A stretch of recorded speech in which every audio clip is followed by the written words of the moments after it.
Be ready. 5 seconds. Start. Mr. Deputy Speaker, Sir, I express my gratitude to the honorable members for expressing their views regarding the demands for grants for the year 2009-10 for the Ministry of Agriculture. It is a matter of gratification that most of the honorable members have appreciated and have expressed their satisfaction regarding the working, the achievements and future planning of the Ministry of Agriculture. In the budget for 2008-2009, the plan outlay for 2008-2009 had been fixed at rupees 70,000 crores, whereas for this year it has been raised to rupees 80,000 crores, which is definitely more than the amount of the previous year. In this connection, the honorable members have made a mention of a number of schemes. They have demanded special programs to be introduced in their respective areas. Provisions have been made in this budget. This budget provides for assistance for land reforms, for the distribution of fertilizers, assistance to farmers, or for increasing oilseeds production. I want to draw the attention of this esteemed house to certain points which have not been discussed so far.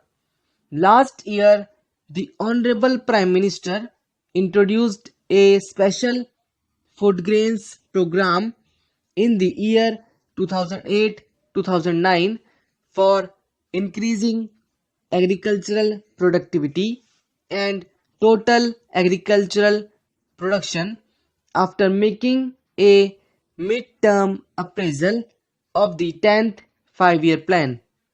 There are 14 main food grains producing states in the country, out of which 169 districts have been selected for it. Just now, the honorable member from Kerala was saying that no such program has been introduced in his state.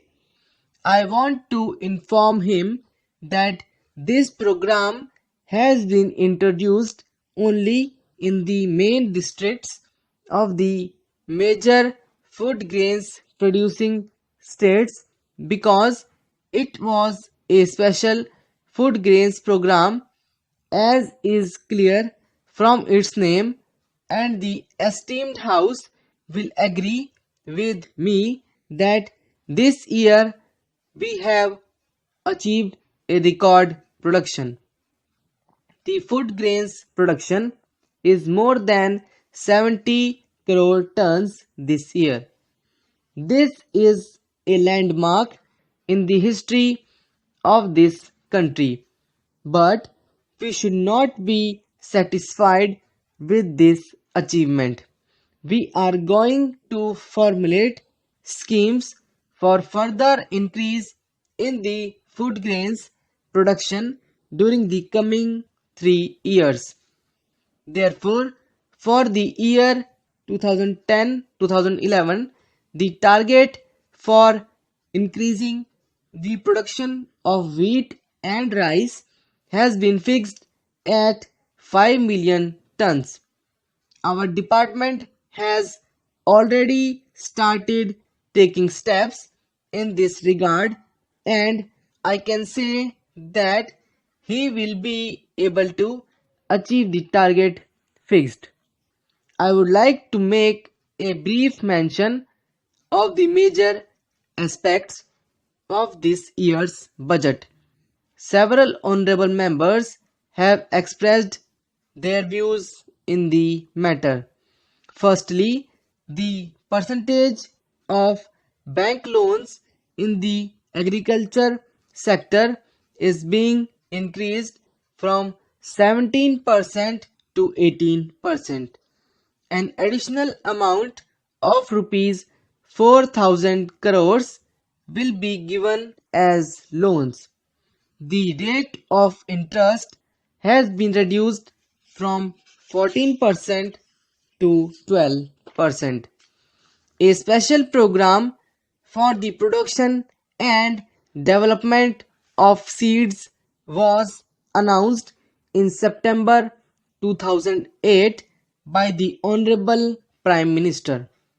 It is expected that new varieties of seeds of vegetables, fruits, and flowers will be developed under this program, and that the import duty on machinery and other inputs required for the production and processing of fruits and vegetables has been fixed at 40% ad valorem.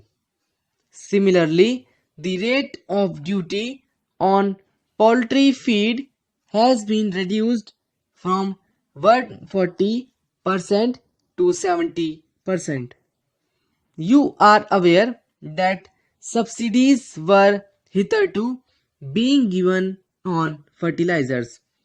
I think that the steps which have been taken by the Honorable Prime Minister for increasing the production will have their positive effect, and the farmers will be more successful in their efforts to increase agricultural production. The House is aware that due to the drought conditions, our food grains production fell down considerably last year, but this reduction was much less than what was apprehended. This reduction was only by 3% as compared to that in 2006-2007. The drought situation was tackled by formulating a special program which helped in lessening the severity of drought. This shows that our agriculture has become resilient, and a stage has been reached where we are able to tackle this kind of crisis effectively. The contribution of the farmers in controlling the drought situation has been praiseworthy. Sir, as I have already stated, the success achieved on the agriculture front in 2008-2009 makes all of us feel proud of it.